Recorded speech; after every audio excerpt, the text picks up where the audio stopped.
মধুদি, আমি কেশপুর এসেছি, কিছু বলবে তুমি? হ্যাঁ বলবো। হ্যাঁ বলো, তোমরা সবাই কেমন আছো? সবাই খুব ভালো আছে, আর অনেকে জিজ্ঞাসা করেছে যে তোমরা কেমন আছো। হ্যাঁ আমরা খুব ভালো আছি, তোমরাও ভালো থেকো। উপরওয়ালার কাছে এইটুকু প্রার্থনা করি তোমরাও ভালো থেকো, ঠিক আছে?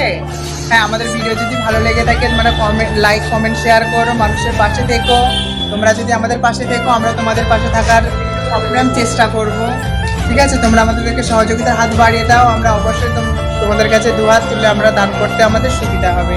তো বন্ধুরা, তোমরা সবাই শুনতে পেলে মধুদি আর আমাদের সুন্দরী দি, ঠিক আছে? তো কি বললো, খুবই ভালো লাগলো।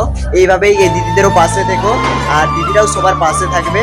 তো তোমরা সবাই কেমন আছো বলো? আমরা সবাই ভালো আছি। আমরা তাহলে এখন কোন জায়গায় দাঁড়িয়ে আছি? আমরা কেশপুর বাস স্ট্যান্ডে দাঁড়িয়ে তো আছি। আমরা কিন্তু এখন দাঁড়িয়ে আছি কেশপুর বাস স্ট্যান্ডে।